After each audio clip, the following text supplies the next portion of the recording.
Shalom, bendiciones en esta tarde maravillosa. El Padre hoy nos da el privilegio de traer esta porción de la Escritura desde la Nueva Jerusalén en Paipa para toda Colombia y para todas las naciones de la tierra, transmitiendo esta enseñanza para la comunidad Llamas de Fuego para las Naciones. Es maravilloso poder tener la oportunidad de hablar de la Escritura, pero más maravilloso es poderla poner por práctica. Poner por obra la palabra se convierte en el arma que va a librar a toda la raza humana de los tiempos tan difíciles que se avecinan. Cuando un hogar, unos jóvenes, unos ancianos se encuentran extraviados del camino, la herramienta más que está a la mano es poner la Escritura por obra. Hoy quiero compartir una porción, una parte de la Escritura que está en el libro de Segunda de Reyes, capítulo 24. Algunas personas acostumbran a colocarles títulos, pero tú mismo le vas a dar un título con respecto a lo que el Espíritu bendito de Yahweh ministre a tu alma y a tu corazón. La Escritura en Segunda de Reyes 24 tiene unos contextos muy importantes y muy especiales aplicables a nuestra vida actual. Pero antes de entrar a analizar, a mirar y a conocer, y sobre todo a recibir la administración del Padre a través de esta palabra, yo te invito a que tú cierres tus ojos y le pidas al Padre Eterno que te permita comprender, entender y aplicar. Amén. Padre, esta tarde maravillosa, Padre, aquí desde tu tierra, Padre, desde este lugar de bendición para todas las naciones, queremos pedirte, por favor, que tu Espíritu sea el que hable en esta tarde. Que no haya nada de nosotros, Padre, que se pueda interponer a que tu palabra, Padre, obre con poder, a que tu espíritu fluya, a que se rompan cadenas, a que se pudran yugos, a que se sane, Padre, el alma y se restaure. Todo lo que se quiera, Padre, interponer a este deseo tuyo, por favor, tómalo en tus manos. Todo pensamiento, Padre, que quiera alejarnos de ti, todo lo que quiera, Padre, estorbar el camino de la salvación, todo lo que quiera, Padre, hacerle daño a nuestros niños, a las niñas, a la generación que viene, Padre, a los hogares. Hoy yo te pido, Padre, que tú hagas frente por nosotros y por todos los que quieran acercarse a ti, Padre, todos los que tengan un alma, un corazón, una mente y un espíritu dispuesto a recibir de tu bendición.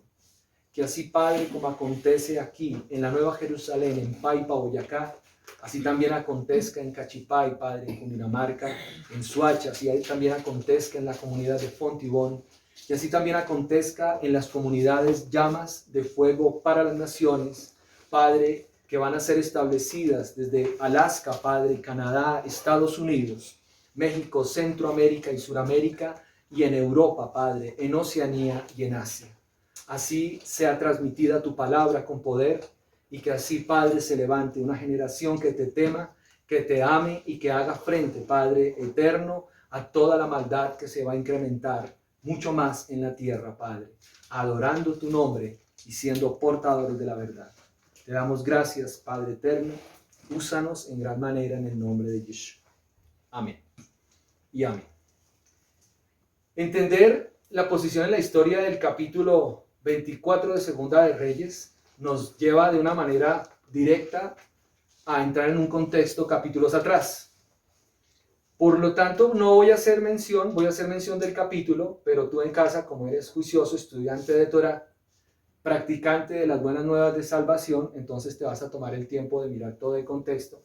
Pero sí es muy importante mencionarlo, porque toda esta historia, para poder llegar a Segunda de Reyes 24, desde Segunda de Reyes 20, 12, 19, se desarrolla, y ponle mucha atención, en 139 años. 3 capítulos de la Escritura se desarrollan en 139 años y 6 meses. Y es el tiempo que el Padre se tomó para darle al pueblo de Israel la oportunidad, especialmente a la casa de Judá, de no ser cautivo, de no caer en la cautividad. El tiempo que estamos viviendo es un tiempo muy similar a la condición del pueblo de Judá. Por eso es bien importante que cuando tú te acerques a la Escritura, sepas exactamente a quién está hablando la Escritura y de ahí puedas extractar lo que tenga para ti, para tu vida. La palabra es eterna, de ayer, de hoy y por los siglos de los siglos. Eso significa que escritos como este, que fueron hechos hace aproximadamente 2500 años, son vigentes para hoy y para nuestras generaciones. De ahí la importancia que tú recibas con entendimiento esta palabra y la pongas especialmente en tu alma en práctica. Para ir al contexto, en Segunda de Reyes 20, 12, 19, la Biblia nos habla de Ezequías. Y si ustedes recuerdan, ¿estudian la Escritura? ¿Han estudiado la Escritura? Si la estudian, entonces van a recordar que a Ezequías le llegó un ultimátum en su vida. Le dijeron, tú arregla tu casa porque te vas a morir. Entonces el rey Ezequías entra en una gran tristeza, hace un clamor tremendo al Padre y le pide una oportunidad. Esa oportunidad es dada por el Padre a través del profeta, le dice, bueno, vas a vivir 15 años. Pero cuando el profeta Ezequías saltó la voluntad del Padre y el Padre respetó su libre albedrío, aconteció que una de las descendencias que más daño le ha hecho al pueblo de Israel nació o estaba establecida en esos 15 años. Uno de los hombres reyes de Israel que más daño le ha hecho al pueblo se llama Manasés. Y Manasés es hijo de Ezequías. En ese momento, en esa porción que acabamos de mencionar, 2 de Reyes 12, 19, Ezequías, ya después de que el padre le dijo que iba a vivir, entonces él entra a los que en ese momento eran a Berodac Balaán, rey de Babilonia, y lo entra al templo y le muestra toda la riqueza que tenía la casa de Israel. Debido a eso, entra el profeta y viene la profecía que todo eso que le mostró a Babilonia, para poder entrar en negociaciones con el rey de Babilonia, para que no entraran en cautiverio, toda esa riqueza fue para a Babilonia. Uno de los grandes errores que él cometió es meter a personas paganas en un lugar santo. El rey Ezequías metió al rey de Babilonia a un lugar santo, que era el templo. Y esto ya entrando, solo mirando el contexto de 2 Reyes 24, nos enseña que si tu casa es un santuario, tú no tienes por qué meter gente profana.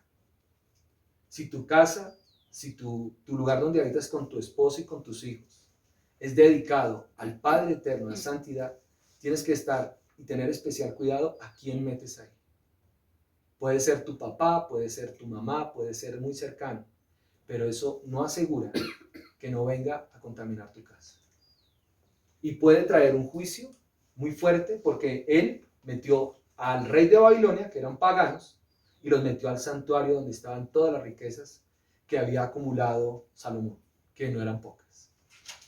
Después, en 2 de Reyes 20, 21, vamos hasta ahora en 2 de Reyes, capítulo 20, viene la muerte de Ezequías, y allí aparece en la escena de la historia bíblica el reinado de Manasés, que era hijo de Ezequías. Y ustedes pueden mirar en el contexto en 2 de Reyes 21 y en 2 de Samuel 7, 10, 11, ¿qué hizo este hombre? Él estableció la abominación desoladora en el santuario.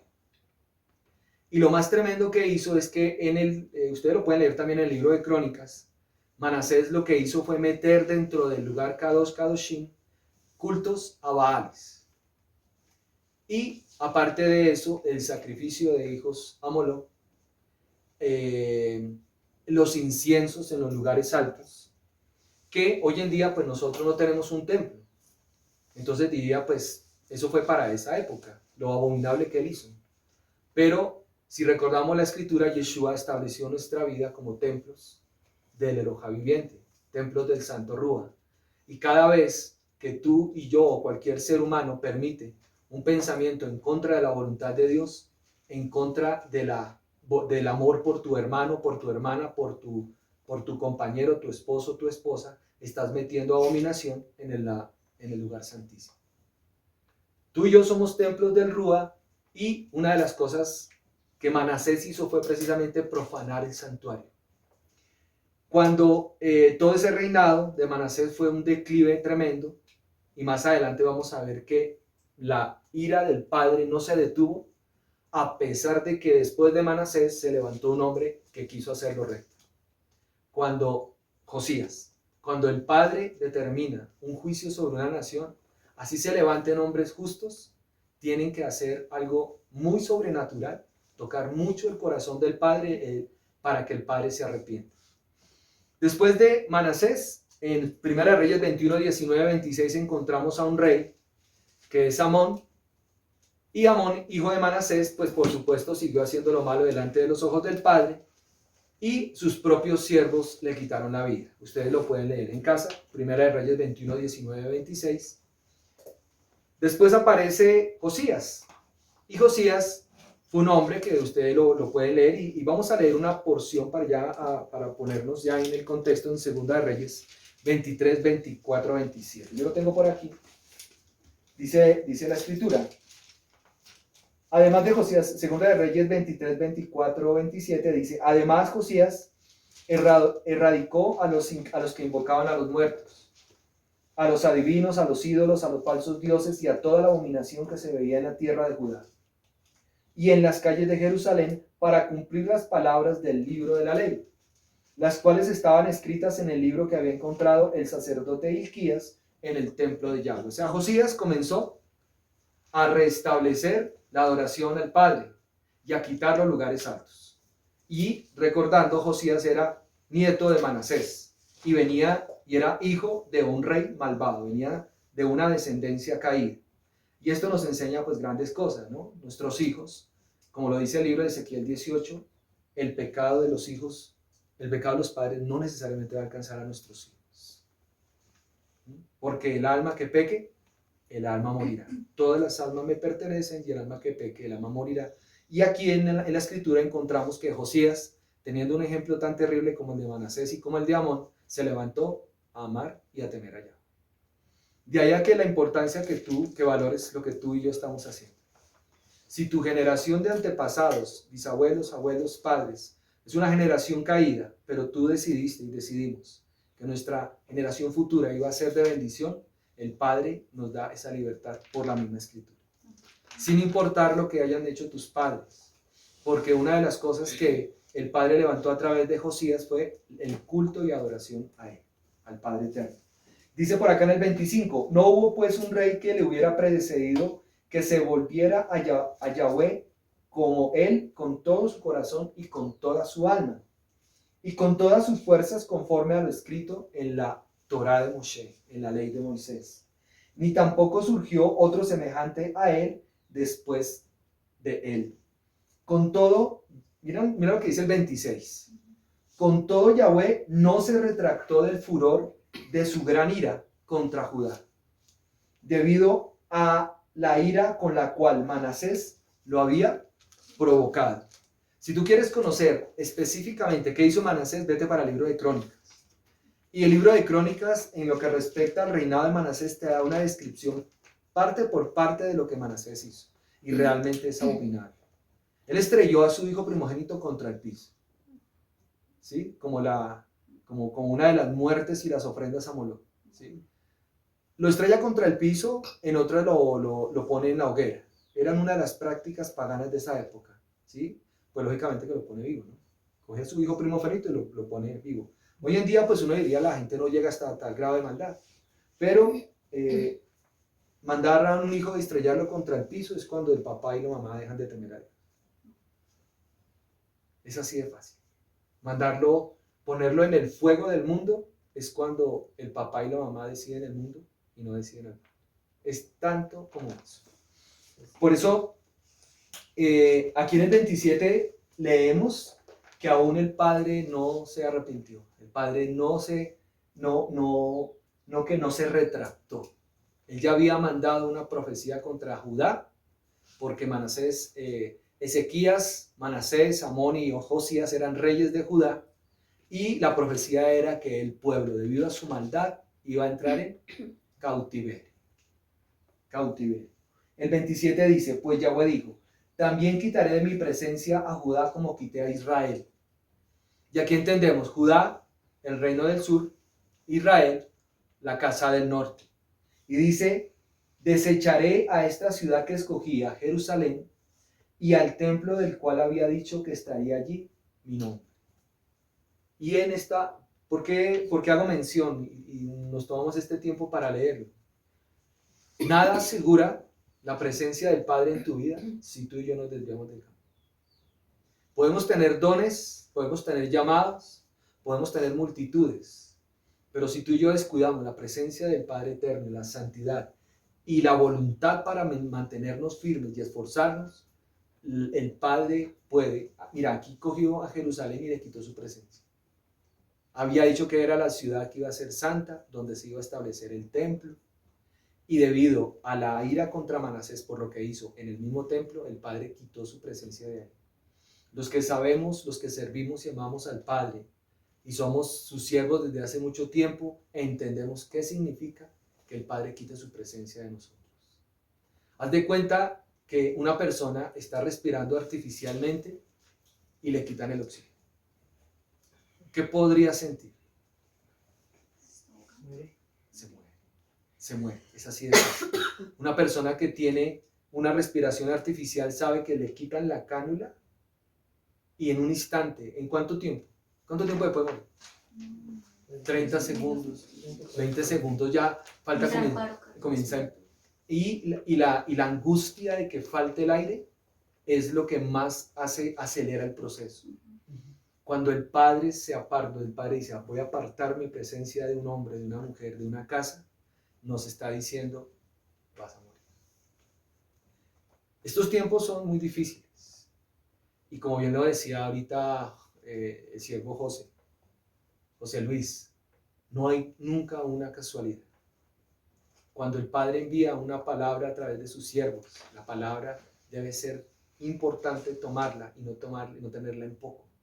Más si tú hasta ahora estás comenzando a caminar. Jamás hay una casualidad entre el cielo y la tierra. Hay un tiempo y una ocasión para un alma. Cuando hasta ahora está comenzando, cuando se había ido y vuelve, cuando de pronto estaba titubeando. Y el Padre te da una palabra así, te está diciendo, oye, detente y toma un tiempo, porque llegó el momento de tu salvación. La persona puede decir, sí, o puede decir, no, porque el Padre respetará eso. Aquí de todas maneras en el 27 le dijo a Judá, te voy a quitar mi presencia. O sea, ya el Padre, por todo lo que hizo, Josías hizo muchas cosas también, tú lo puedes leer en el libro de Crónicas, en Reyes, lo que hizo Josías. Josías fue un rey nombrado a los 8 años. Y al lado del sumo sacerdote fue llevado, formado hasta que pudo reinar en Israel, que el reinado de Israel es a partir de los 21, pero él comenzó a reinar en los 18. Y todo el reinado de Josías fue dedicado a restaurar la presencia. Pero algo que no hizo Josías fue quitar los lugares altos. Y aún los hubiera quitado, el Padre le dijo, aún los quites, ya el juicio está dictaminado. Entonces, mira, solo en el contexto podemos entender que cuando el Padre determina algo para la vida de una persona, pasará cielo y tierra, su palabra no pasará. Así que al ser humano le encanta que el Padre le prometa. No, yo te prometo, yo te doy esta profecía, yo te entrego esta promesa. Pero cuando el Padre te da una palabra de juicio y de exhortación, es tan fuerte y tan poderosa como una profecía. Amén. Ahora miremos en 2 Reyes 23, 28, 35, viene la muerte de Josías y aparece reinando Joacás, su hijo. Joacás. Y resulta que Joacás, a Josías lo matan en batalla, porque mira que aunque Josías hizo algo bien importante, que fue levantar, le dijo el padre que siempre se estableció para el pueblo de Israel que no se asocie con pueblos paganos. Entonces Josías no le consultó al padre con respecto a salir a una batalla contra el rey Necao, que era el rey de Egipto, y en la batalla Josías muere. Se adelantó a los acontecimientos, no obedeció al padre, no le consultó y le costó la vida. Él murió ahí en el campo de batalla. Entonces, después el rey Necao coge a Joacás y lo captura, o sea, Joacás reemplaza a Josías, el hijo, pero Necao mata a Josías y llega y entra y usurpa a Jerusalén, captura a Joacás y Joacás es llevado cautivo a Egipto, donde muere. Cuando muere Joacás, se terminó la generación y la descendencia de Ezequías. Ahí se murió, se terminó. Mira tan tremendo, siendo un rey de Israel, Ezequías, que había hecho cosas buenas, no recibió la buena voluntad del Padre. ¿Cuál era la voluntad del Padre para Ezequías? Dijo, ordena tu casa que vas a morir. Ezequías dijo, pudo haber dicho, sí, está bien, voy a morir. Ordena su casa y se va. Si hubiera evitado inclusive el cautiverio de la casa de Judá. Imagínate lo que se hubiera, pero por haber entrado en esa, digamos, obstinación, porque no es que hubiera hecho mucho en los 15 años que le dio el Padre, no solamente acabó con su descendencia, sino que entró en cautividad a Jerusalén, a Judá, perdón. En 2 de Reyes 23:34, miren, acá dice, y el faraón Necao designó como rey a Eliaquim. ¿Sí? 2 de Reyes 23:34. Eliaquim era un hijo de Josías, en sustitución de su padre Josías, y le puso su nombre Joacim. ¿Por qué digo que se acabó la generación? Porque se acabó la descendencia de Ezequías, porque Necao le cambió el nombre. Mató la descendencia, no físicamente, pero le cambió el nombre. Y cuando a una generación entra un pagano a cambiarle el nombre, acaba con la generación del pueblo de Israel. Entonces le pone Joacim y tomó a Joacás y lo trasladó a Egipto, donde murió. Bueno, ya les dije eso. Interesante es por qué le cambió el nombre. Porque cuando tú te metes con un pagano, el pagano va a tender a que haga lo que el pagano quiere. Y se va a romper un principio, y es que ellos se vuelvan a ti y no que tú te vuelvas a ellos. ¿Cuál es la gran resistencia del pueblo de Israel? De nosotros como pueblo de Israel, como hijos del Altísimo.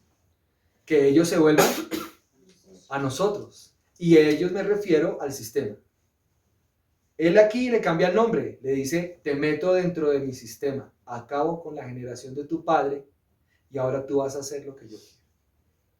A veces nosotros hacemos eso con nuestros hijos, cuando le cedemos al sistema y dejamos de obedecer al Padre Eterno. Los metemos en el sistema, y cuando una persona está en el sistema, ¿qué termina haciendo? ¿Qué termina haciendo alguien en el sistema? Lo del sistema. ¿Sí o no? ¿Qué termina haciendo una persona obedeciendo a una persona pagana, a un no temeroso del Padre? Termina cediendo.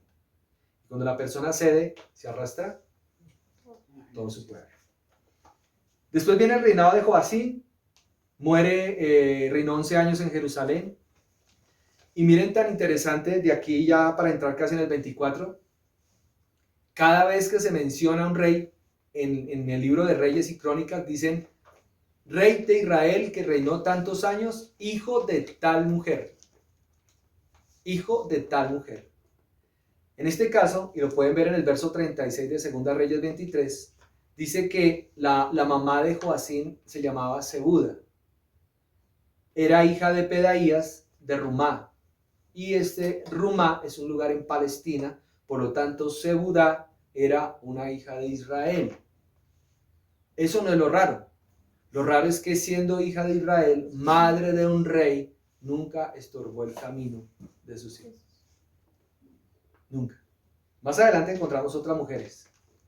Y al no estorbarlo, pues los reyes terminaron haciendo lo que querían en contra del padre, o sea que eran mujeres de Israel que no temían a Dios. Hay mujeres, hombres del pueblo creyente que no temen a Dios y están en una comunidad. Pueden estar tú que nos estás viendo allá a la distancia, puedes estar en una congregación donde adoran a un padre que nadie teme. Y por eso la congregación es así. ¿Qué diríamos de tu casa? En tu casa dicen que creen a Dios, pero no le temen. Y cuando uno cree en Dios y no le teme, estás en la misma posición de un demonio. Porque el demonio también cree, pero no le teme. Ahora, este Joacim hizo lo malo ante los ojos de Yahweh, tal como lo hicieron sus padres. Y el periodo de tiempo donde se desarrolla Segunda de Reyes, ya para entrar en el estudio que nos compete en este día, comprende desde el reinado de Joacim hasta cuando Jerusalén cae en el cautiverio.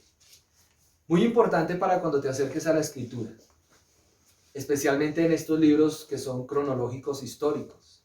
Tienes que saber en qué año exacto se están desarrollando los eventos. Y para que lo tengas en cuenta, el año en que cayó Jerusalén cautiva fue en el año 587 antes de Mesías. Pero ya había tenido una caída antes que fue 10 años atrás, en el 597. Por eso los sucesos de Segunda de Reyes 24, que vamos a estudiar hoy, están desde el 607, cuando comenzó a reinar Joacim, hasta la caída de Jerusalén en el 587. Esto te va a ayudar a meterte en un contexto para que la interpretación que hagas de la escritura sea veraz, verídica, porque hay cosas que son específicas para un tiempo y hay otras que son con un tinte profético. El capítulo 24 inicia con este verso. Si quieres vamos allí y vamos a irlo a leer. ¿Qué dice el 24 en tu Biblia? Léelo con fuerza. Durante el reinado de Joacim, Nabucodonosor, rey de Babilonia, invadió la tierra de Judá. Joacim se rindió y le pagó tributo durante 3 años, pero después se rebeló. Ok, entonces Joacim comienza su reinado, pero dice que el rey de Babilonia invade Jerusalén y Joacim le estuvo sometido. La orden que tenía el pueblo de Judá era sujetarse. Jeremías 27, 4 al 22, lo puedes estudiar, lo puedes leer. Ahí el profeta Jeremías, el padre, le está diciendo al pueblo de Judá: van ustedes a caer en cautividad. Sujétense a sus ¿cómo se dice? A quien los va a entrar en esa cautividad, al rey de Babilonia, sujétense. Los van a trasladar allá. En Jeremías 27, 4 van a encontrar eso. Váyanse con ellos. Y el profeta les dice, el padre les dice a través de Jeremías: allá donde vayan en Babilonia, edifiquen casas, vivan en ellas, den sus hijas en matrimonios, porque van a durar 70 años. Pero ahí mismo en el verso 1, Joacim dice que después de 3 años, ¿qué hizo? Se rebeló. Se rebeló, dice acá. Se rebeló contra Nabucodonosor. Debido a la rebeldía, mira lo que dice el verso 2. Dice: entonces Yahweh incitó contra él a las bandas de los caldeos, las bandas de Moab, las bandas de Edom y las bandas de los amonitas, y las incitó contra Judá para destruirlos, conforme a la palabra que Yahweh había hablado por medio de sus siervos, los profetas, por mandato de Yahweh. Aquí encontramos 4 naciones que el mismo padre, debido a la desobediencia de Joacim, envió contra Judá. Y aquí vamos a entrar en algo que no está en la escritura, es decir, que no está implícito, no está explícito, pero menciona 4 pueblos, 4 pueblos que el mismo padre, debido a la desobediencia del rey, iba a enviar contra Judá. Cada pueblo para hoy en día trae algo debido a la desobediencia para todo creyente. Y hay que entenderlo desde el hebreo. No sé si alcancen a ver lo que les voy a mostrar, pero cuando tú quieras llegar a lo profundo de algo que no está en la escritura, de las entre líneas, vete para el hebreo. Encontramos el primer pueblo. ¿Cuál pueblo encontramos ahí en el verso 2? El primer pueblo que el padre envió contra Judá. ¿Quiénes son?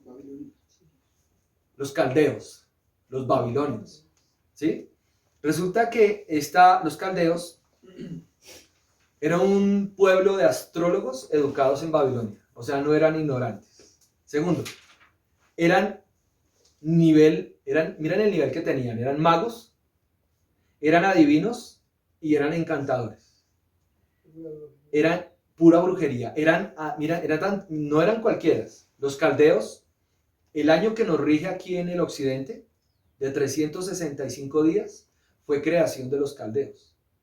Ellos hicieron mediciones astronómicas hasta tal punto que determinaron que un año dura 365 días, 6 horas, 15 minutos y 41 segundos. O sea, no era cualquier pueblo.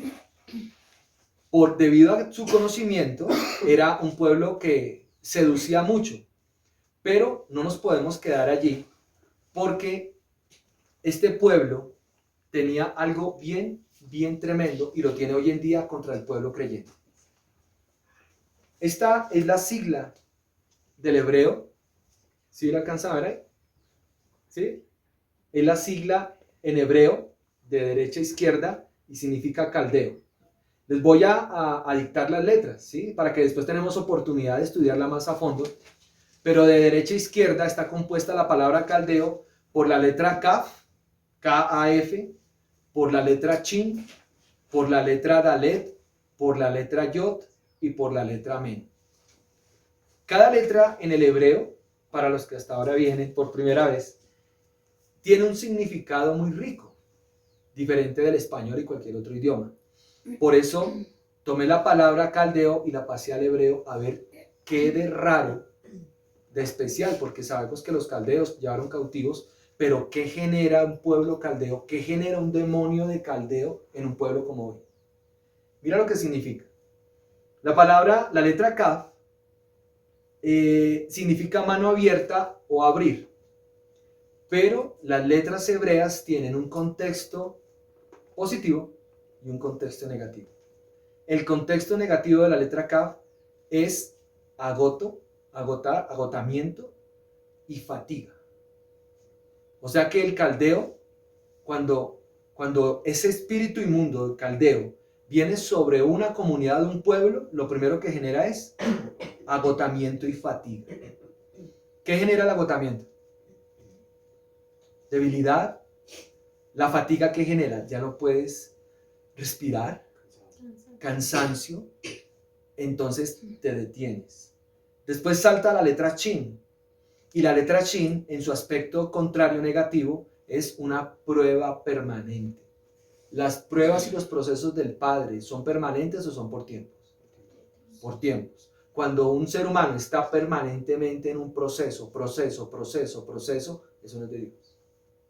Eso no es del Padre. Es que el Padre, debido a la desobediencia, mandó este espíritu inmundo de caldeo. Entonces, primero te fatiga ese espíritu y después te mete en una prueba. Tu círculo vicioso, los círculos viciosos, el más común dentro del pueblo creyente en el mundo, las deudas. Ese es un círculo vicioso. Terrible, mira, el pueblo cristiano en el mundo entero está en el 92% endeudado. Es increíble.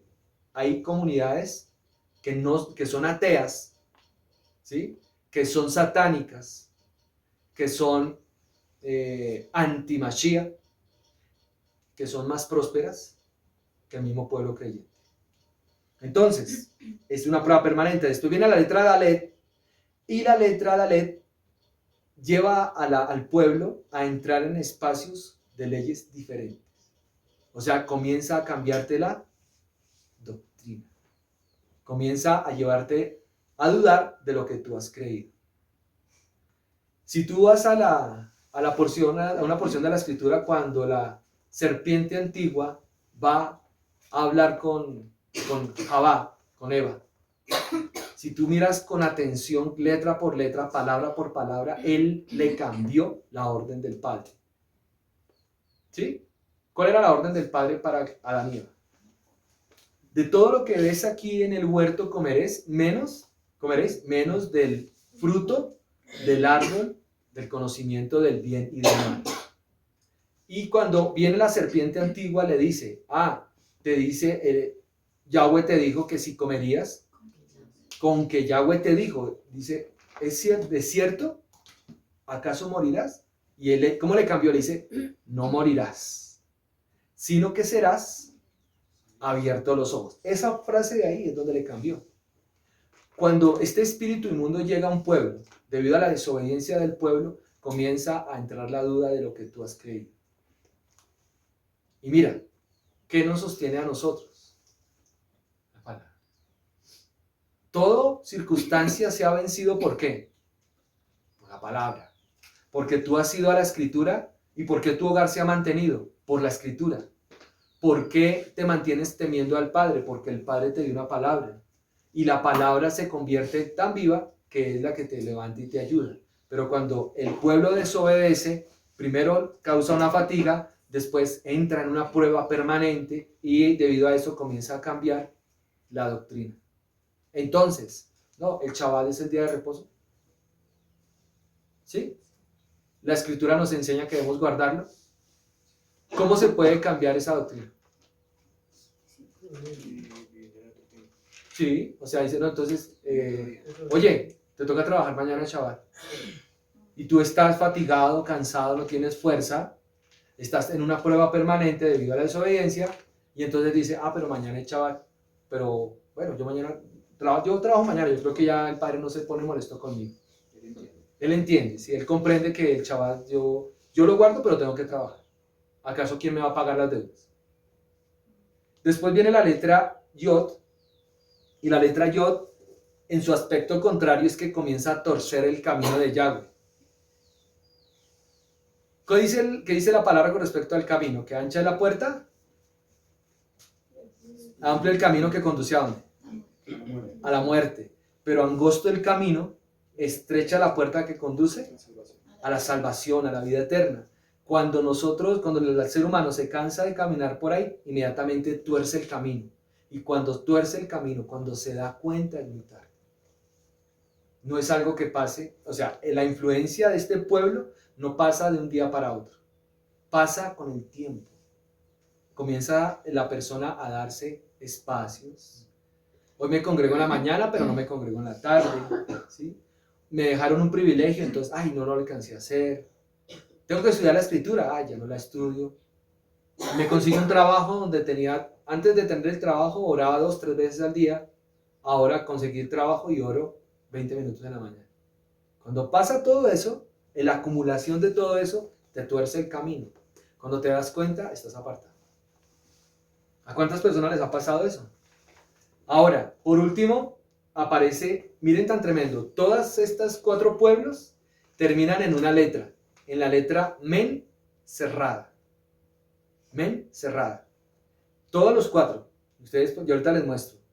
Y esa letra significa esclavitud, esterilidad, significa muerte, significa estancamiento. Las personas pueden estar o no estar en el camino del Padre, pero tienen que abrir los ojos, y todos los que están escuchando esta enseñanza, porque el ser humano puede engañar a todo el mundo, pero no puede engañar a sí mismo.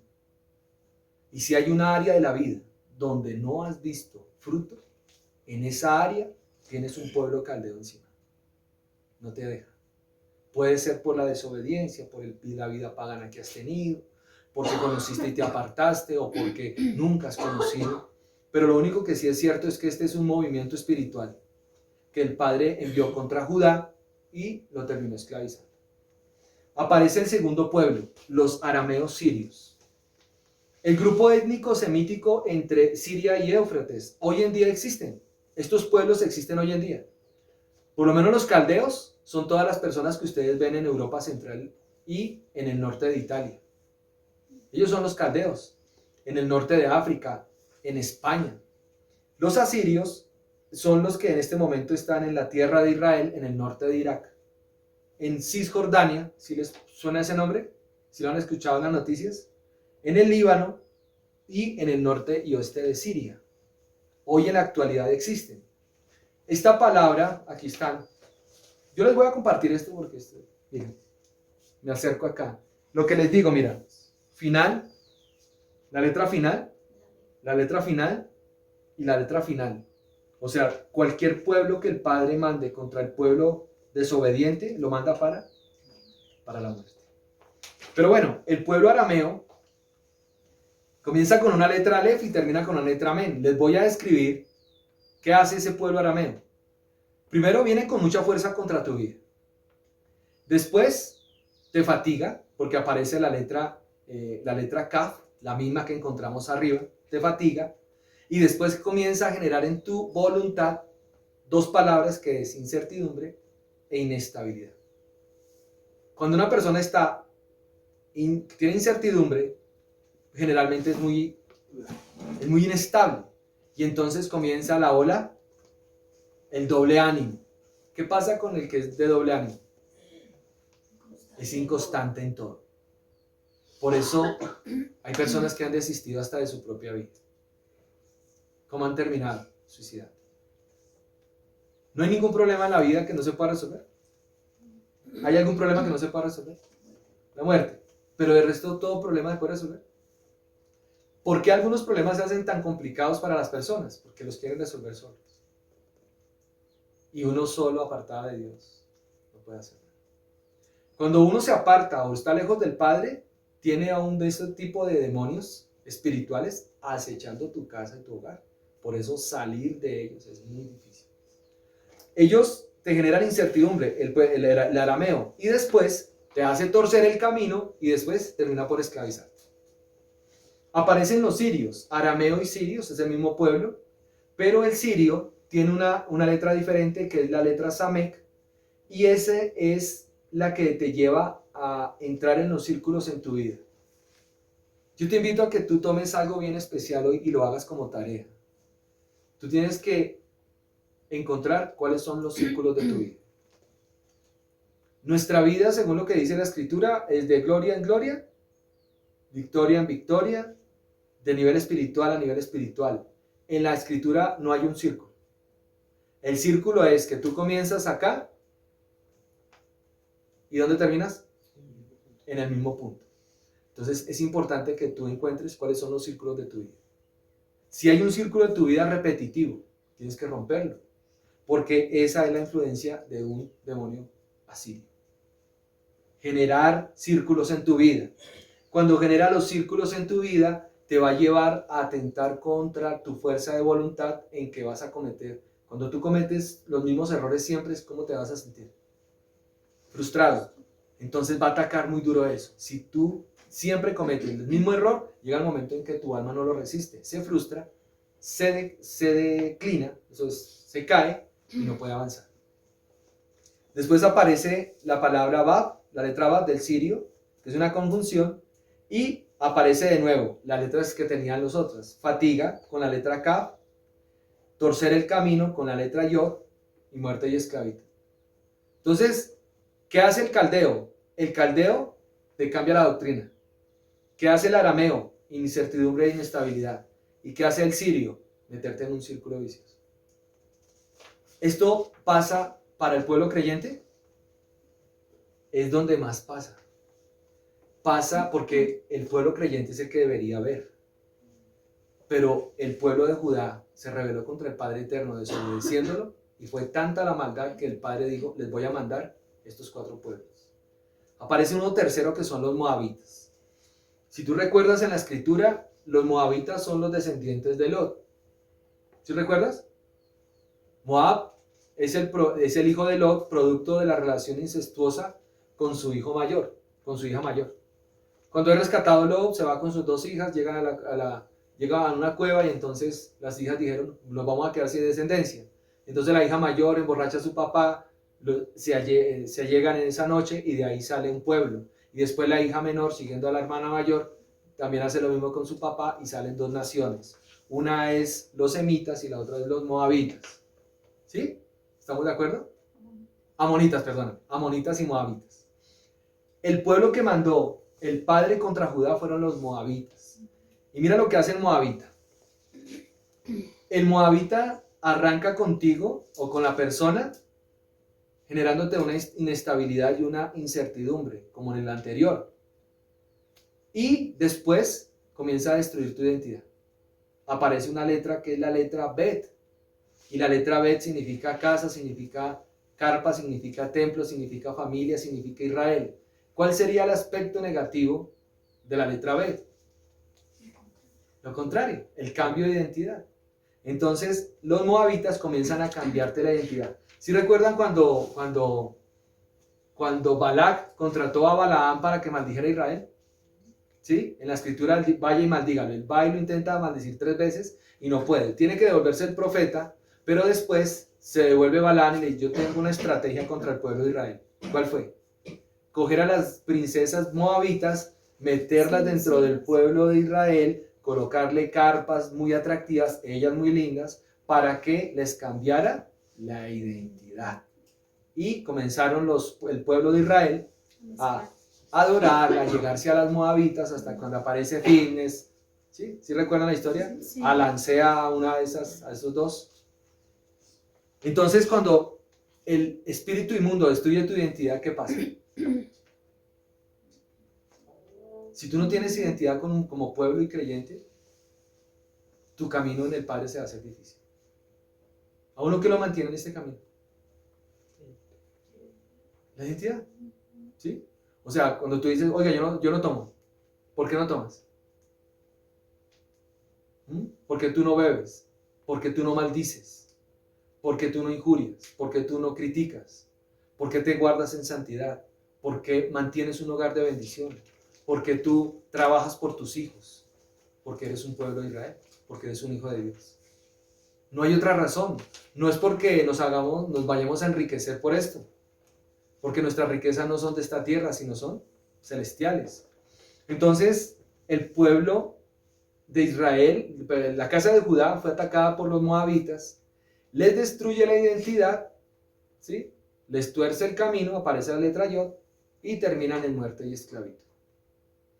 Por último, ahora hay unas referencias de la escritura para que la tengan en cuenta, si quieres anótalas, en Isaías 15:1-9, en Isaías 16:1-14 y en Jeremías 48 del 1 al 47, para que las estudies en casa. Son extensos esos capítulos, pero los puedes leer allí porque el Padre estaba avisando a través de los profetas que esto ya iba a pasar. Isaías 15:1-9, Isaías 16:1-14 y Jeremías 48 del 1 al 47. Ahora, aparece un último pueblo, en su escritura encuentran a los amonitas. Descendiente de Lot, el producto de la relación incestuosa, pero con su hija menor. Eso lo encuentran en Génesis 19:38. Pero miren tan tremendo.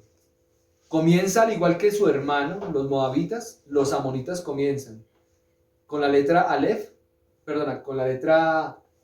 sí, que vienen con mucha fuerza contra tu vida, y aparece una men abierta, una letra hebrea que genera incertidumbre e inestabilidad, y aparece una letra que es la letra Nun, y esa letra Nun trae varias cosas sobre el pueblo, sobre el creyente, sobre la persona. La primera, comienza a robar la sabiduría. Segundo, comienza a mermar el alma. Tercero, comienza a esterilizarla, a matar la herencia. Y cuarto, comienza a llevarlo a ir en contra del Mesías. No puede echar raíces, o sea, comienza a saltar de lado a lado. Y la Torá, así sea un conocedor de la Biblia, no le da fruto. Así que los amonitas son uno de los pueblos que hace mucho daño. Le hizo mucho daño a Judá, pero hoy en día le hace mucho daño al creyente. Quiero decirte con esto algo bien especial, y todos los que nos están escuchando en esta tarde o en este día, cuando tú tengas la oportunidad de escuchar este mensaje, tú puedes ser un conocedor muy acérrimo de la Escritura. Tú puedes ser un creyente de años, puedes haber leído la Biblia una cantidad de veces, pero eso no te asegura que tu camino sea correcto. Porque mira, la Escritura tiene que ser viva. Y el conocimiento de la Escritura sin la vivencia de la palabra te comienza a aniquilar. Comienza a generar en el alma algo que es un envanecimiento. Cuando tú has adquirido mucho conocimiento y poca práctica de la Escritura, te vuelves en una persona muy vanidosa, en una persona muy obstinada. Y allí, ¿qué pasa? La Torá no te va a dar fruto. Mire tan tremendo. Por supuesto, termina con un bar. Aquí aparece otra letra también que es bien interesante, que es la letra Tet. Y mira que esa letra Tet significa barro endurecido. Comienza a aflorar el mal que está en ti o en la persona. Y ese barro endurecido, ¿qué pasa cuando un barro ya está duro? Ya no se deja moldear. Ya la única manera de poderlo llevar a algo es quebrarlo. El problema es que en este estado, después de haber afrontado 4 demonios espirituales, 4 ataques espirituales por el mismo padre, salir de esa condición es muy difícil. Y aquí en la escritura lo vamos a ver. Por eso cuando uno escucha un mensaje de este tipo, uno le dice, padre, ¿llegaste? ¿Cómo le digas? ¿Llegaste? A tiempo. Porque iba camino a la muerte. Y después de que venga esa muerte espiritual, el barro se endureció tanto que ya no se puede hacer nada. Un barro endurecido no se puede hacer nada. Por eso es que hay personas que han escuchado de la escritura por muchos años escuchando la Biblia, muchos años escuchando mensajes, y hoy en día ya no quieren saber nada de Dios. ¿Por qué? Se les endureció el barro. Y un barro duro lo único que queda es quebrar. Y hay ocasiones, y hemos visto, como le pasó al pueblo de Judá aquí en 2 Reyes 24, que ni por que se levanten hombres de Dios, ni por eso el pueblo deja de ser duro. A veces nosotros decimos y nos sentimos muy orgullosos y felices de llamarnos pueblo de Israel, de la casa de Efraín. Pero si vamos a la escritura y leemos cómo fue todo el contexto de la casa de Israel, siempre vamos a encontrar un pueblo rebelde y contradictorio, desobediente, duro de cerdos. Y entonces uno dice, más bien, yo soy casa de Israel, más bien yo soy seguidor de Yeshua. ¿Sí o no? ¿Que me hace parte de Israel? Claro que sí. Pero me voy más como seguidor de Yeshua, porque es el maestro que nos enseña a tener un corazón moldeable y no ser un corazón como un barro endurecido. Ahora ya volviendo a la escritura, ya vemos entonces 4 naciones que atacaron, ¿no? Pero miren lo que dice el verso 3 y 4, y dice 2 Reyes 24. Y vino gran ira contra Judá a fin de quitarlos de su presencia por causa de los pecados de Manasés y todo lo que él hizo. Y el 4, también por la sangre inocente que él derramó, porque había llenado a Jerusalén de sangre inocente, por lo cual Yahweh se negó. Miren lo que dice, ¿a qué se negó? A perdonar. A perdonar, es impresionante. Eso para los que si están escuchando, que creen que el Padre es solo amor, el Padre es solo compasión. No, el Padre es fuego consumidor. El Padre es justo, perfecto, pero es tardo para la ira, claro que sí, pero también él es su divinidad y su perfección. También le dice al ser humano, oye, detente. Tú si eres malo, tú eres malo, tú estás cayendo, estás haciendo lo malo, vas a acarrear un juicio. Por eso se cumplió contra Judá lo que había hablado por los profetas por los pecados de Manasés. En 2 de Crónicas 33, 1-20, lo que yo te mencionaba, ahí encuentra la descripción de lo que hizo Manasés, con detalle. 2 de Crónicas 33, 1-20. Pero mira tan tremendo, ¿sabes cuántos años reinó Manasés en Judá? 55. ¿Tú te imaginas? Y ¿sabes a qué horas? Ahí la palabra nos enseña que Manasés comenzó a reinar cuando tenía 12 años de edad. Comenzó a reinar Manasés, reinó 55 años. Imagínate 55 años en esas abominaciones. Por eso el Padre no se retractó del juicio. Las prácticas detestables, te voy a hacer una descripción, vamos a hacer una descripción de la que encuentras ahí. Como los santuarios paganos, él los reconstruyó, construyó altares de imágenes a Baal, levantó postes dedicados a la diosa Acera, inclinó ante todos los poderes del cielo y le rindió culto. Construyó altares paganos dentro del templo de la que hay la abominación desoladora, y sacrificó a sus propios hijos en el fuego del valle del Ben Hidón. Eso es un sacrificio pagano de mucha trascendencia. Por eso no hay descendencia de Manasés. Él la aniquiló. Él mismo la aniquiló. Las personas dirían, aparte de eso practicó la hechicería, la adivinación, la brujería, consultó medios y videntes. Por si de pronto hay algún creyente que todavía cree en el horóscopo y toda esa vaina, mira, estás igual que el pagano. Pero hizo algo tremendo, pongan atención a esto. Y que el Padre nos ayude por el tema que vamos a hablar. Dentro de la práctica pagana que él hizo, él le hizo culto al triunvirato. El triunvirato. El triunvirato es digámoslo así, el gobierno de las tinieblas y sus legiones, encabezados por, pon atención, Lucifer, Astarot y Belcebú. Este triunvirato es totalmente vigente hoy en día.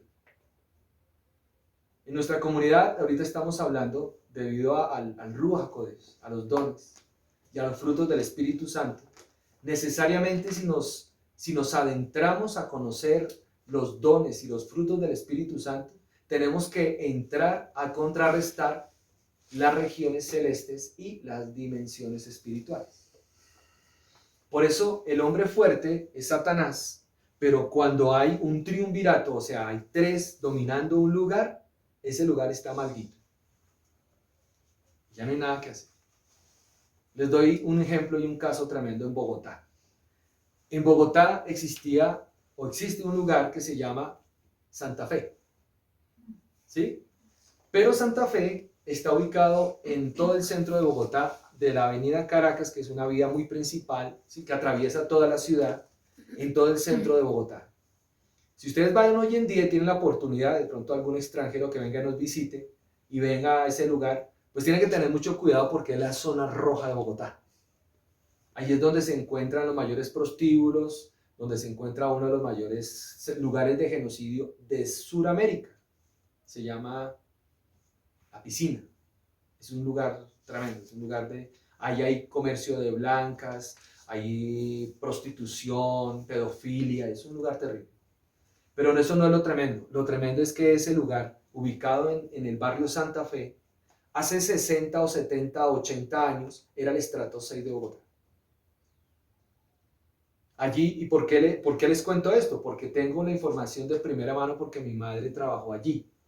Mi mamá trabajó con un ministro, mi madre trabajó con un ministro en el barrio Santa Fe y allí vivían ministros, parlamentarios, concejales, porque era la zona de alta alcurnia de Bogotá, más o menos, hace 80 años, 70 años, hace mucho tiempo. Pero ellos practicaban todo este tipo de cosas, abominaciones, apartados del Padre, desobedientes al Padre, y era tanta su maldad que la hacían dentro de sus casas.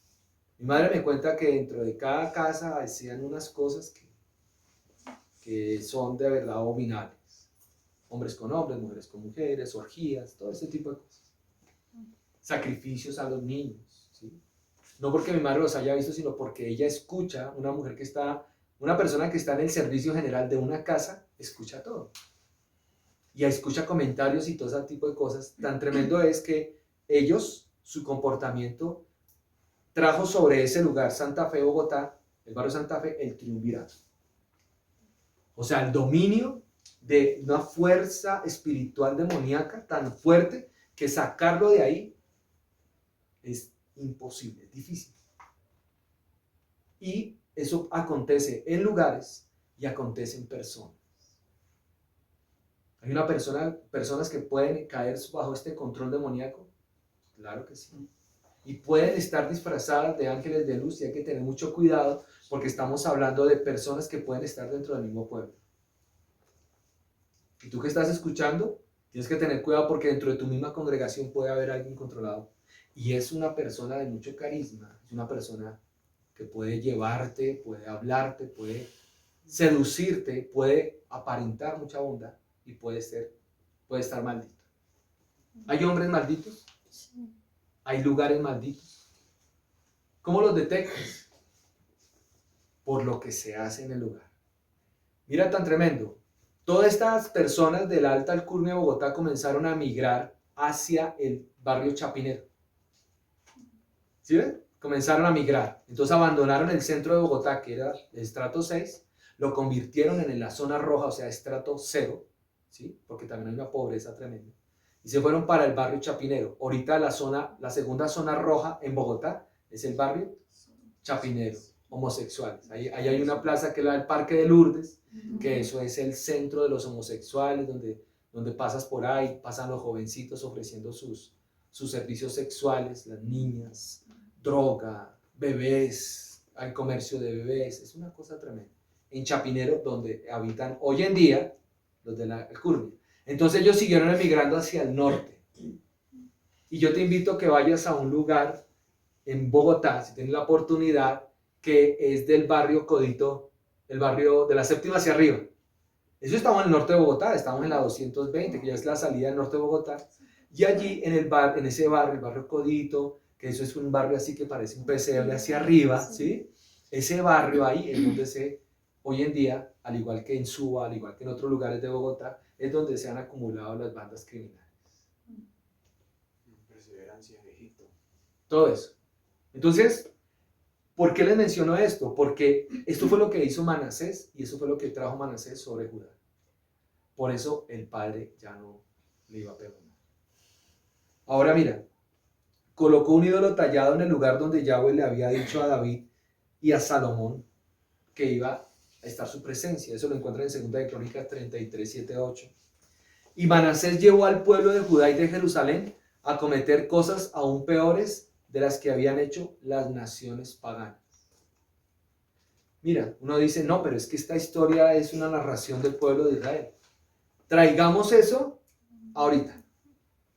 Traigamos el comportamiento de este hombre, Manasés, a un hogar. ¿Cómo puede un esposo traer una abominación desoladora a su hogar? Cuando el hombre adultera, cuando el hombre ve pornografía, cuando el hombre roba, cuando el hombre maldice, cuando el hombre es malvado, está trayendo una maldición a su casa. ¿Tiene la oportunidad del arrepentimiento? Todos la tenemos. Todos tenemos el privilegio del arrepentimiento, del perdón del Padre. El problema es que no lo reciba. El problema es que no quiera acercarse. El problema es que no quiera arrepentirse. El problema es que quiera seguir como seguía el pueblo, como su manera de vivir. Y eso le pasó al pueblo de Judá. El pueblo de Judá, siendo un pueblo del Padre, siendo una nación temerosa de Yahweh, hasta hoy en día ustedes pueden encontrar que en Jerusalén, en Tel Aviv, en Israel, es uno de los mayores centros de la comunidad LGBTIQ+. Exacto, entonces allá en Jerusalén, en Tel Aviv, que es supuestamente la nación de Israel, donde viene el Mashiach, donde salió la Torá, es el mayor centro donde practican esto. ¿Sí? Entonces, maldito, generalmente, por eso quiero decirte esto. Tú puedes conocer toda la Biblia que quieras, pero eso no te asegura santidad, no te asegura salvación y no te asegura conocer a Dios. Ahora mira, vamos al verso 17. Vamos allí. Dice, perdóname. Aquí dice en el verso 5 al verso 7, para no saltarnos, dice, los demás hechos de Joacim y todo lo que hizo, he aquí que están registrados en el libro de la crónica de los reyes de Judá. Y durmió Joacim con sus padres, Joaquín su hijo reinó como sucesor. Y el rey de Egipto ya no volvió a salir de su país, pues el rey de Babilonia había tomado todo lo que era del rey de Egipto, desde el torrente de Egipto hasta el río Éufrates. O sea, Babilonia no solamente conquistó Judá, a Jerusalén, sino también a Egipto. O sea, es una nación muy fuerte, Babilonia. Ahora, Joaquín reina en Judá, en el verso 8. Joaquín tenía 18 años cuando empezó a reinar y reinó durante 3 meses en Jerusalén. Pongan atención ahí que dice. Su madre se llamaba Nehusta, hija de Eliatín, y dice, ¿de dónde? Jerusalén. Ah, era una mujer hebrea. ¿Sí? De ahí el papel tan trascendental de las madres. Tú puedes tener un esposo que no crea, pero eso no te exime de hacer tu papel como mujer creyente. ¿Por qué el pueblo de Israel se ha mantenido? No es por los sacerdotes, no es por las personas que están ahorita en Israel, es porque detrás de bambalinas hay mujeres temerosas de Dios, que han logrado mantener la generación creyente. Porque si fuera por lo que han hecho los hombres, entonces vámonos y hablemos qué practica el ultraortodoxismo hoy en día, qué practican los ortodoxos, cómo ellos celebran un Shabbat, hacen una serie de Mishnah, oraciones, y después van y se bajan 2 botellas de whisky y se fuman 2 paquetes de cigarrillos. Ese es el Shabbat de un ultraortodoxo hoy en día. Y las mujeres allá tras bambalinas, ¿sí? O sea, sin que nadie las vea, cuidando de sus hijos. Importante esta enseñanza, importante lo que nos enseña aquí. Por eso te menciono que el hecho de que tú seas del pueblo de Israel, el hecho de que tú nazcas en una cuna cristiana o creyente, no significa nada. Lo que realmente significa es qué vas a hacer a partir de hoy con este conocimiento. ¿Qué vas a hacer con tus hijos?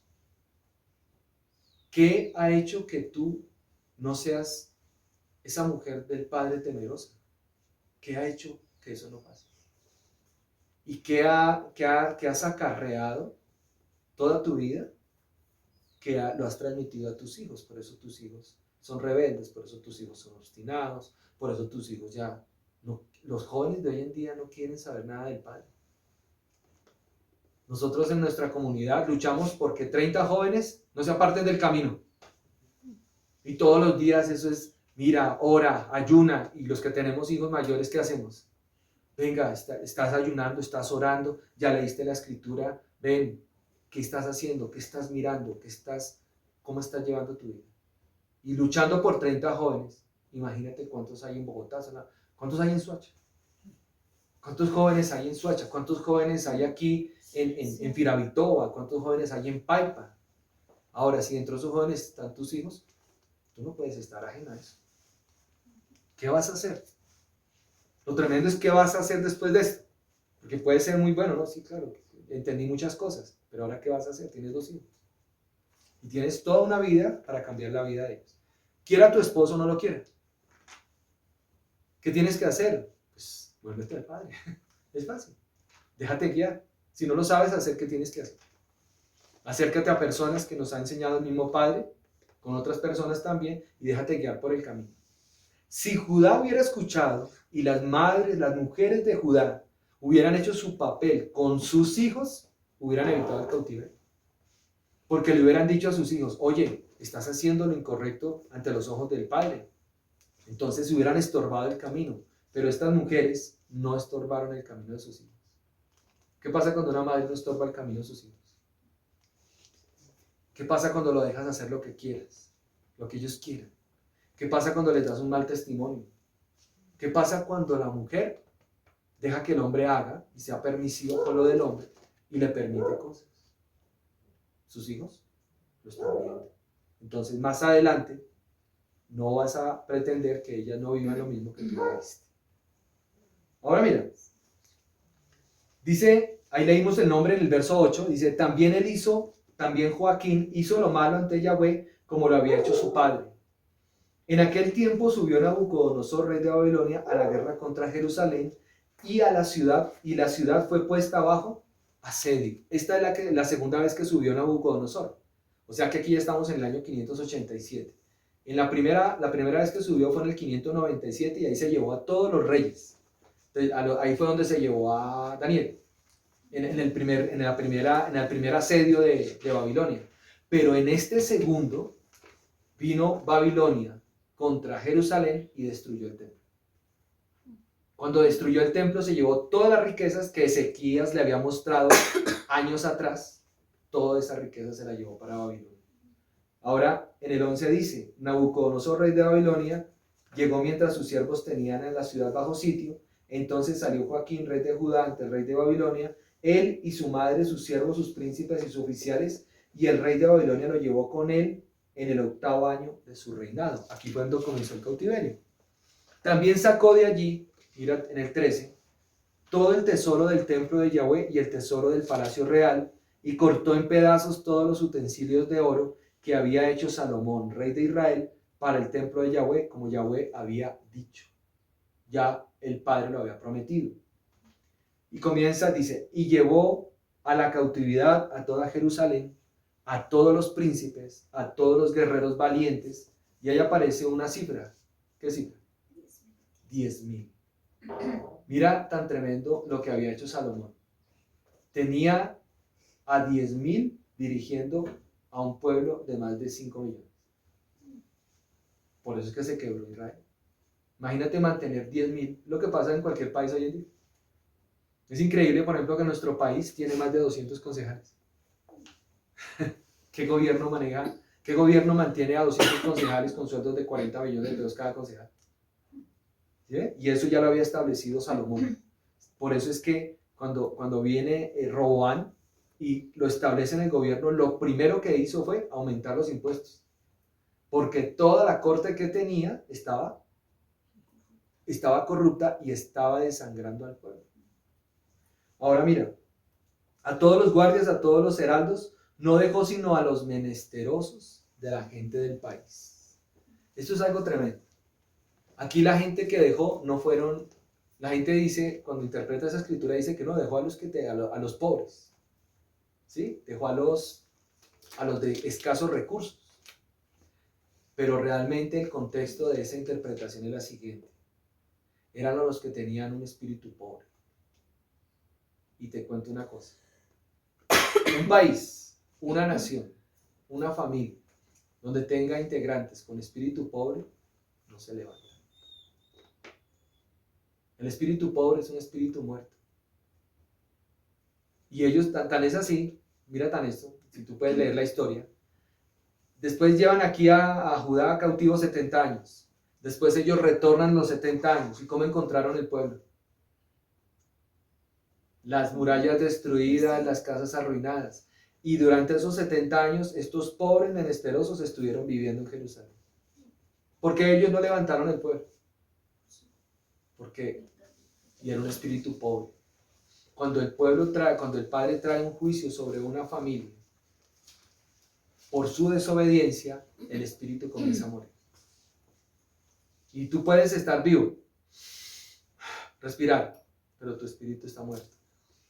No tienes la capacidad espiritual para levantar la vida. Detrás de ti, ¿quién están? Tus hijos, tu generación. Si tú no quieres que tu generación se muera, pues tienes que vivir. Reconoce si estás muerto o no hoy en día. Hoy es un día para esto. Si tú estás muerto hoy, reconoce, acepta que estás en esa condición. Y recibe la oportunidad que solamente el Padre te puede dar. Yo sé que tú estás escuchando esto porque hay una razón y tu alma y tu espíritu está que se muere. Porque has venido haciendo durante tu vida todo lo que tú quieres, todo lo que tú pretendes. Y te estoy hablando por la escritura que Judá hizo lo mismo por más, ¿recuerdas cuántos años? ¿Sí recuerdas el dato al principio?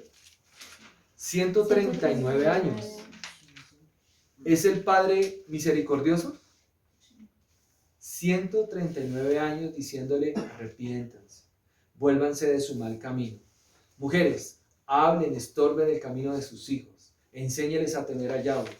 Hombres, teman al Padre eterno, no hagan lo malo. 139 años. ¿Qué hizo el Padre al final? Los llevó cautivos. ¿Cuántas familias están cautivas hoy en día? ¿Cuántas congregaciones creyentes están cautivas hoy en día? Es impresionante lo que están haciendo los altares. Ya uno encuentra en los altares que no hay reverencia, encuentra una mano de personas corruptas, maledicientes, blasfemos de la Escritura, amantes de sus propios deleites, como lo describe la Escritura, gente pagana, gente abominable, pastores falsos, maestros falsos, profetas falsos, que están haciéndole mucho daño a las almas. Pero tú tienes una oportunidad porque estás escuchando verdad. Cuando tú escuchas la verdad es un llamado al arrepentimiento. La pregunta es ¿qué vas a hacer hoy en día? Es increíble, hay personas que escuchan un llamado de atención como este y todavía prefieren seguir su propia doctrina, sus propios deseos. ¿Hasta cuándo? Son egoístas y envidiosos. Piensan en sí mismos y sus hijos acabándose. ¿Hasta cuándo? El verso 15 dice: llevó cautivos pues hasta Babilonia a Joaquín, a la madre del rey, a las mujeres del rey. Mira a quién llevó cautivo. A las mamás. Cuando un hijo cae en cautividad la mamá. No hay nada que pueda destruir más una familia que un hijo cautivo. ¿Cuáles son las cautividades, la esclavitud de hoy en día para un hijo? ¿Cuáles pueden ser? Es la inmoralidad sexual, la droga, el alcohol, las TIC, ¿cierto? Las redes sociales, la tecnología. Y entonces, cuando cae cautivo un hijo, cae cautivo la mamá. Comienza a llevarlo a la cautividad a la mamá. Y aquí mira, llevarlo a Joaquín, a la madre del rey, a las mujeres del rey y a sus eunucos y a los príncipes del país, los llevó a la cautividad desde Jerusalén hasta Babilonia. También a todos los varones valientes, mira tan tremendo, no solamente a los que gobiernan, sino a los que tenían la fuerza para defender. Por eso es que en muchos hogares, muchos sacerdotes han muerto. Se supone que en un hogar, ¿quién tiene la fuerza? El varón, ¿cierto? El varón es el que tiene la fuerza. Nosotros hemos sido creados así. Somos personas fuertes, ¿cierto? Varones. Claro, nosotros somos personas fuertes. La esposa preciosa a nuestro lado es un vaso frágil. Cuando eso se rompe y la mujer es la que tiene que hacerse fuerte y el hombre se vuelve como un vaso frágil, ¿qué pasa con ese hombre? Pierde su rol y el padre lo corta. ¿Y qué pasa cuando el padre corta al hombre de una familia? Desequilibra tremendo el hogar. ¿Y a quién le toca asumir el papel de papá y mamá? A la mujer. Eso es lo que está pasando hoy en día. Por eso hay hombres, varones, creyentes, que no han asumido el papel. Y nosotros tenemos un papel muy trascendental. Como está la cabeza, está el cuerpo. Y el hogar va hacia donde vaya el sacerdote. Entonces la pregunta para nosotros sacerdotes, ¿hacia dónde queremos nuestra generación? Hacia que tema a Dios, hombres valientes, esforzados, trabajadores, que tengan hogares de bendición. ¿Cómo debe ser nuestro hogar? ¿Cierto?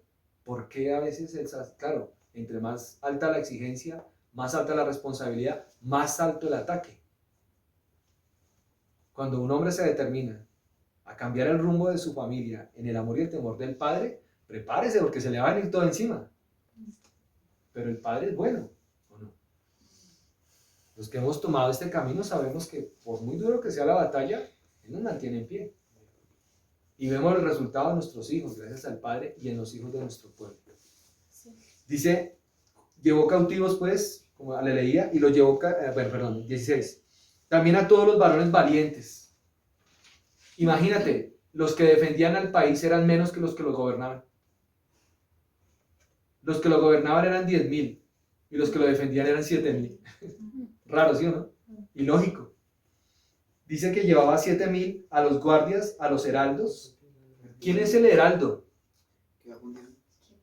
El que proclama, el que va diciendo, hagan, no hagan, cuiden. Por eso cuando en una familia se pierde el orden por la desobediencia, se pierde la dirección. Y comienzan a ver lo malo como bueno. Entonces, cada quien en la familia va por su camino. Se llevaron a los heraldos, se llevaron a los guardias, los heraldos, 1.000, a todos los varones adiestrados para la guerra. El rey de Babilonia lo llevó cautivo en la cautividad en Babilonia. El rey de Babilonia hizo rey a Manatías, el tío de Joaquín, en lugar de él, y le puso por nombre Sedequías. Termina el capítulo 24 con el reinado de Sedequías, pero Sedequías tiene una profecía tremenda que ustedes la pueden encontrar en el libro de Isaías. Sí, perdóname, Sedequías. Acá, 21 años reinó. En el libro de Jeremías capítulo 37 y en Jeremías 52 habla sobre la caída del rey Sedequías, la profecía sobre Sedequías. Es tan impresionante esto que después de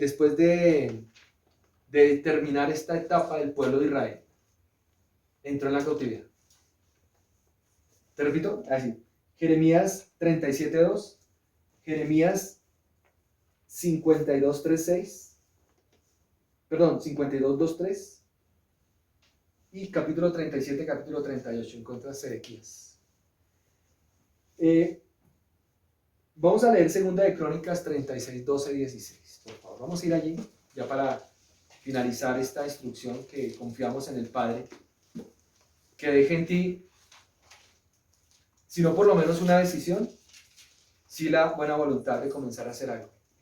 Segunda de Crónicas 36, 12, 16. Te voy a leer.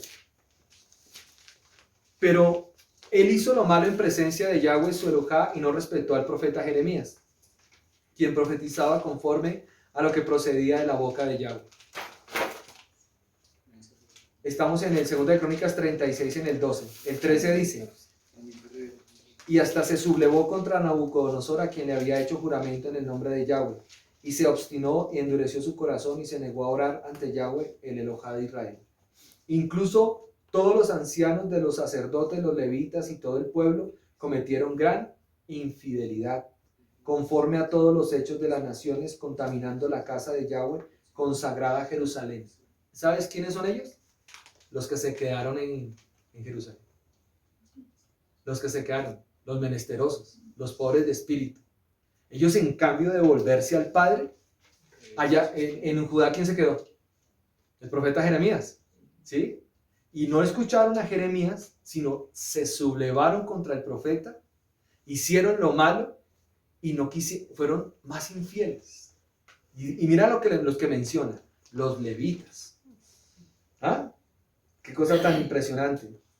Dice acá, incluso todos los ancianos de los sacerdotes, los levitas y todo el pueblo cometieron gran infidelidad conforme a todos los hechos de las naciones, contaminando la casa de Yahweh consagrada en Jerusalén. Entonces Yahweh, Elohá de sus padres, les envió consejo con persistencia. El Padre avisa una vez, el Padre persiste, mira, consejo con persistencia por medio de sus mensajeros. ¿Cuáles mensajeros conocemos de la cautividad? Ezequiel, Isaías, ¿listo? Daniel. ¿Quién más? ¿Qué otro mensajero en la cautividad? Esdras, Oseas. Todos los profetas fueron de la cautividad. La profecía de la Tanaj nació en la cautividad. Unos estaban en Jerusalén, en Judá, y otros estaban en Babilonia. Pero todos nacieron en esa época. ¿Hay en día profetas hoy? Hay profetas. ¿Y cómo tú identificas un profeta? Cuando el creyente o la congregación está en decadencia. Démosle gracias al Padre que ha sido bueno con la comunidad que nos ha acobijado, la comunidad Llamas, que aun cuando Llamas de Fuego, aunque ha pasado por muchas cosas, se ha mantenido en el temor y el amor del Padre, y tú encuentras acá profetas.